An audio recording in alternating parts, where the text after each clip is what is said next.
क्या देश भर का मुसलमान पोलराइज हो चुका है?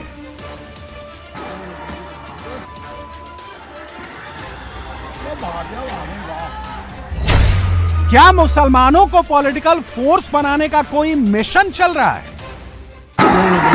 तो तेरी कसम वो भाग गया, वाह भाई वाह, जवाब नहीं, वाह भाई वाह मेरा शेरो। क्या हर चुनाव में 80-20 या 70-30 ही होगा? वो भाग गया, वाह भाई वाह, जवाब नहीं। मुझे फायरिंग नहीं करनी चाहिए, मैंने देखा कि गाड़ी बजाते हैं। दिल्ली से यूपी तक, यूपी से बंगाल तक और बंगाल से राजस्थान, महाराष्ट्र और गुजरात तक हर चीज में हिंदू मुसलमान घुसाने का एक नया डिजाइन एक्टिवेट कर दिया गया है। हिंदू मुसलमान कुछ लोगों के लिए पॉलिटिक्स का टूल किट है। यह टूल किट चलाने वालों ने मुसलमान भाइयों को समझा दिया है, एक रहोगे तभी सेफ रहोगे, बट गए तो कट गए।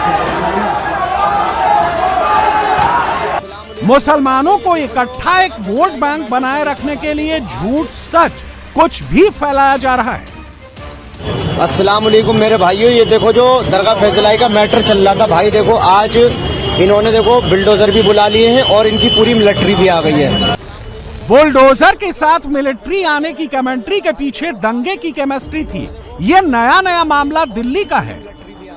रात के 1:30 बजे दिल्ली के तुर्कमान गेट मस्जिद के पास वाली गली से हाहाकारी भीड़ निकली और पुलिस वालों पर पत्थर बरसाने लगी।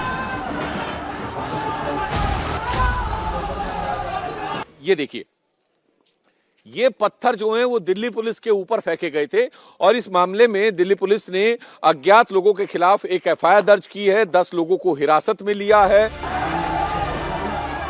पीछे से कुछ लोग इस भीड़ को भड़का रहे थे। तो तेरी कसम वो भाग गया, वाह भाई वाह, जवाब नहीं, वाह भाई वाह मेरा शेरो। तुम्हारी कसम। पुलिस को पत्थर मारने वालों को वाह भाई वाह की दाद मिल रही थी। दंगाइयों को शाबाश मेरे शेरों कहा जा रहा था। मेरा शेरों। सर भीड़ तो कम से कम 2-2.5 के आसपास, 2-2.5 हजार के आसपास थी और एज ग्रुप यहीं 17 से 30 या 25 के आसपास में ज्यादातर थे। बुजुर्ग भी थे, 50 के आसपास में भी थे जो उनको भीड़ को उकसा भी रहे थे। 17 साल से 25 से 30 साल के नौजवान, आधी रात का वक्त, हाथ में पत्थर और जुबान पर मजहबी नारा।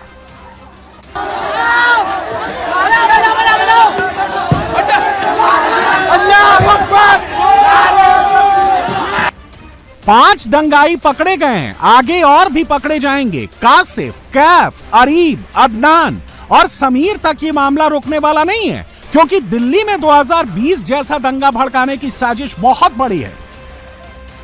एक तरफ दिल्ली पुलिस दंगाई भीड़ को कंट्रोल करने के लिए आंसू गैस के गोले चला रही थी, दूसरी तरफ बलवा करने के लिए भीड़ बुलाई जा रही थी और रात काली करने का कॉल दिया जा रहा था। मेरे भाइयों, घर पे बैठने से कुछ नहीं होगा, घर से निकलो, दरगाह फैजलाई के बाहर आओ, पूरी रात काली करो, मस्जिद को कुछ होने नहीं देना है। मुसलमानों की आक्रामक भीड़ मरने मारने पर उतारू थी, क्योंकि मस्जिद और मजहब के नाम पर उनको भड़का दिया गया था। तुर्कमान गेट की तरफ कर्फ्यू लगा रखा है इन्होंने। वो कर्फ्यू इस वजह से लगा रखा है कि ये बिल्डोजर से मस्जिद को तोड़ सके। मैं आपको दिखाता हूँ कि कितने सारे बिल्डोजर आए हुए हैं मस्जिद को तोड़ने के लिए। दिल्ली के तुर्कमान गेट इलाके की फैज़े इलाही मस्जिद जहां थी, वहीं पर खड़ी है। इस मस्जिद की एक भी ईंट अपनी जगह से नहीं हिली है, लेकिन यहां के मुसलमानों को भड़काकर दंगा कराने की साजिश रची गई। हाई कोर्ट के आदेश पर प्रशासन ने मस्जिद के आगे का अवैध अतिक्रमण हटाया है, जहां अवैध तरीके से एक बारात घर और डिस्पेंसरी बनाई गई थी और बुकिंग के नाम पर गरीबों से पैसे वसूले जा रहे थे। फैज़े इलाही मस्जिद जस की तस है, अवैध अतिक्रमण का मलबा बिखरा हुआ है। लेकिन आधी रात को Facebook, WhatsApp, Twitter, Instagram, social media के जितने भी प्लेटफॉर्म हैं, उन पर अचानक फर्जी भड़काऊ वीडियो की बाढ़ आ गई। सब अपनी दुकानें बंद करके सब बंद करके आइए इधर। ये देखिए मुसलमानों का क्या हाल है। तुर्कमान गेट इलाके में जैसे ही प्रशासन के बुलडोजर आने लगे, एक डिजाइन एक्टिव हुआ। भीड़ भाड़ और संकरी गलियों वाले इलाके में ये बुलडोजर रात में इसलिए लाए गए थे क्योंकि दिन के वक्त यहाँ कोई एक्शन होता तो सारा ट्रैफिक, सारा कारोबार ठप हो जाता। प्रशासन ने एक्शन के लिए रात का वक्त चुना और दंगाइयों ने बलवा करने के लिए इसे यूज कर लिया। भाई ज्यादा से ज्यादा लोग भाई दरगाह फैजुलाई पे पहुंचे। आप लोगों से भाई हाथ जोड़ के गुजारिश है। देखिए कैसे कैसे वीडियो बनाए गए और सोशल मीडिया के जरिए उसे फैला दिया गया। ये सामने आप देख होंगे बिल्डोजर। अब मैं दिखाता हूँ कितने बिल्डोजर आए। ये देखो, ये 1 2 3, ये क्रेन आई हुई है, ये 4 5, इसके पीछे 6 7 8 9, ये 10, ये 11, ये 12 13 14 15 16 17 18 19, ये क्रेन 20 जो होगा, ये क्रेन और 4 पीछे भी आ रही है। तो ये क्रेन आ रही है मलबा उठाने के लिए। 20 तो ऐसे ही हो गई है। और ये देखो आगे भी बिल्डोजर है 4 और। ये देख लो। एक दिन पहले इसी दिल्ली में जेएनयू में प्रधानमंत्री नरेंद्र मोदी और गृह मंत्री अमित शाह की कब्र खोदने का ऐलान किया जा रहा था।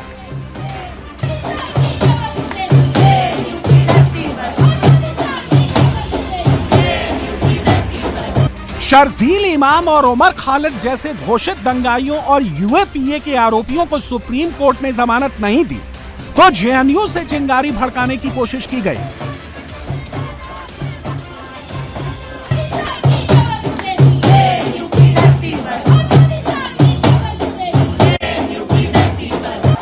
इसी दिल्ली में अगले ही दिन दूसरा मॉड्यूल ऑन किया गया। आधी रात के वक्त जब तुर्कमान गेट इलाका दहक रहा था, तब यहां समाजवादी पार्टी के रामपुर सांसद मुहिबुल्लाह नदवी भी मौजूद थे। यहाँ पे उन्होंने आतंक मचा रखा है। इमाम साहब को अंदर नहीं जाने दे रहा हमारे। ये भी सांसद है। सोचिए, कहां रामपुर और कहां दिल्ली। दिल्ली की गलियों में नदवी का क्या था। दिल्ली में मस्जिद तक बुलडोजर जा ही नहीं रहा था, फिर भी भीड़ बुला ली। मस्जिद तोड़ने की अफवाह फैला दी, हल्ला मचा दिया कि जमा हो जाओ, जुट जाओ, मस्जिद की दीवार नहीं टूटनी चाहिए। अगर ये अफवाहें नहीं होती तो ये यहाँ तक बात नहीं आती। जहाँ तक हमारा एक्सपीरियंस है, लोगों को यही लगा कि ये मस्जिद जो है तोड़ने आ रहे हैं। अगर ये सोशल मीडिया पे बताया कि हम मस्जिद नहीं तोड़ने आ रहे हैं, जो बाउंड्री है वो तोड़ने आ रहे हैं, तो ये यहाँ तक नहीं आती। हकीकत में दीवार तो अवैध बैंक्वेट हॉल की तोड़ी जा रही थी। अवैध कमाई के अड्डे बचाने के लिए मस्जिद तोड़ने की अफवाह फैला दी गई। फैज़ इलाही मस्जिद, जिसे लेकर पिछले कई दिनों से इस पूरे इलाके में एक अफवाह सी लोगों के बीच थी। एमसीडी का बुलडोजर यहां चलने वाला, लेकिन सच्चाई कुछ और थी। एमसीडी का बुलडोजर चलना था फैज़ इलाही मस्जिद के ठीक बराबर बने बैंक्वेट हॉल पर, जो मस्जिद कमेटी का ही जिस पर दावा था, और यहां बनी एक डिस्पेंसरी। आप देखिए, ये पूरा इलाका बुलडोज कर दिया गया है।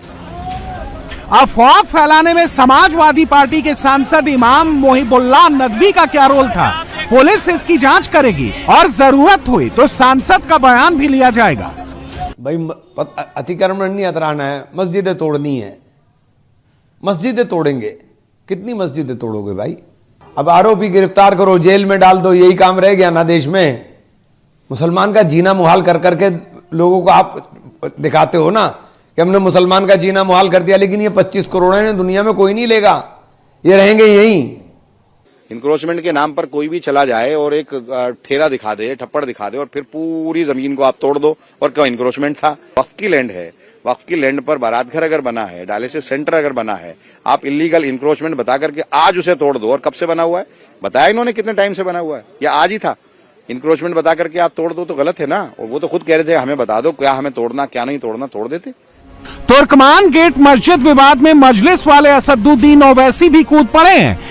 कानूनी शब्दों का जाल बुनकर बैरिस्टर ओवैसी उसमें मुस्लिम वोट फंसा रहे हैं। तमाम जायदाद जो है वो वक्फ की है। 12 नवंबर को दिल्ली हाई कोर्ट के डिवीजन बेंच ने एक जजमेंट दिया। हैरतअंगेज बात यह है कि जो पिटिशनर है सेव इंडिया फाउंडेशन, ये लोग कोर्ट को जाते हैं, इनका बैकग्राउंड मुझे मालूम है, इनका बैकग्राउंड इनका बैकग्राउंड आरएसएस का है। कोर्ट ने कैसे तय कर दिया कि जमीन उनकी है? कोर्ट को यह चाहिए था कि वक्फ ट्राइब्यूनल तय करता, वक्फ ट्राइब्यूनल को नहीं गया। प्लेसेस ऑफ वर्शिप एक्ट 1991 क्या है बताइए फिर? 1947 15 अगस्त में जगह मस्जिद थी और ये सब मस्जिद की हिसार में था। कैसा आप लोग करिए? पार्लियामेंट का कानून है, उसको भी बालातायक रख दिए। जो दिल्ली में हुआ वही कुछ दिन पहले जयपुर के चौमू कस्बे में हुआ था। चौमू में मस्जिद के बाहर पत्थर की रेलिंग लगाने और सड़क पर अतिक्रमण करने के खिलाफ कार्रवाई शुरू हुई तो हिंसा हो गई। मुसलमानों को भड़काकर सड़क पर उतार दिया गया। बाद में प्रशासन ने नियमानुसार पक्का इलाज किया। दरअसल मस्जिद वो फेविकॉल है जो मुसलमानों को बहुत जल्दी जोड़ देता है।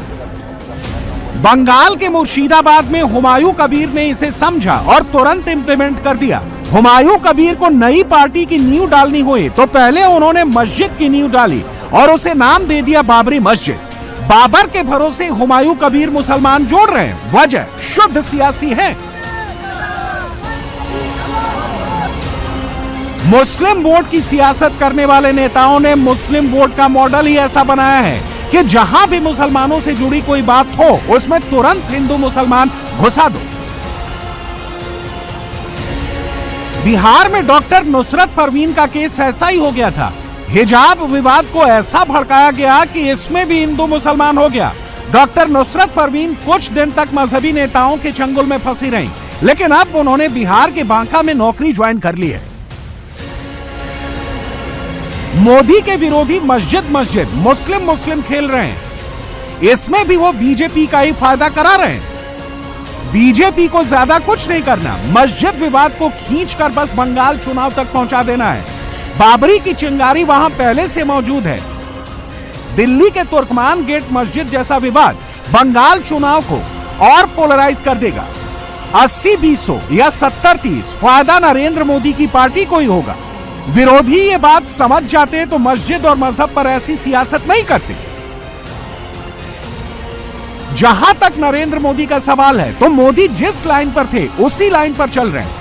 1000 साल बाद ऐसा शुभ दिन आएगा जब सोमनाथ मंदिर में देश के प्रधानमंत्री सनातन का स्वाभिमान पर्व मनाएंगे।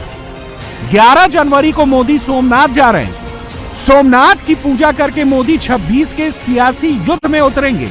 उससे पहले मोदी और मोदी की पार्टी ने सोमनाथ के बहाने कांग्रेस के विरुद्ध 1000 साल का वैचारिक युद्ध छेड़ रखा है।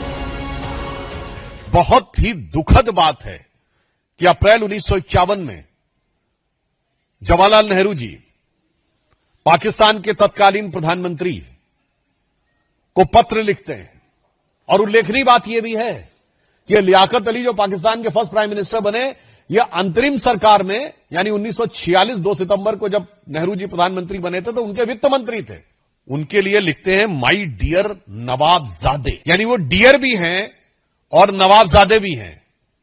सम्मान से अभिभूत होकर वो ये कह रहे हैं कि मैं ये बात स्पष्ट करना चाहता हूं कि जो सोमनाथ का मंदिर में हो रहा है वो बिल्कुल गलत है, उसको लेकर कोई दुष्प्रचार नहीं करना चाहिए। सोमनाथ मंदिर के बहाने नरेंद्र मोदी वो इतिहास सामने रख रहे हैं जिसे इतिहास की किताबों में तोड़ मरोड़ कर दबा दिया गया था। भला किसे मालूम था कि जवाहरलाल नेहरू ने आजादी के बाद सोमनाथ मंदिर में होने वाली पहली पूजा में विघ्न डालने के लिए 17 चिट्ठियां लिखी थी। स्वाभिमान पर्व के बहाने यह सच भी सामने आ रहा है। पुरुषोत्तम दास टंडन, डॉक्टर राजेंद्र प्रसाद, के.एम. मुंशी, सी राजगोपालाचारी, सरदार पटेल, ये सब लोग इस विचार के थे, डॉक्टर संपूर्णानंद, परंतु उन विचारों को ध्वस्त करके उस मानसिकता का जो आवरण बना के रखा था, तो मैं कह सकता हूं भारत को मानसिक गुलामी से मुक्त करने का अभी भी अंतिम चरण बाकी है। 26 में बंगाल चुनाव होगा, 27 में यूपी और गुजरात के चुनाव होंगे। सोमनाथ के बहाने मोदी ने अभी से गुजरात चुनाव की तैयारी शुरू कर दी है। मोदी के विरोधी पोलराइजेशन के उस जाल में फंस रहे हैं जिसमें उनके जीतने की संभावना 0 है।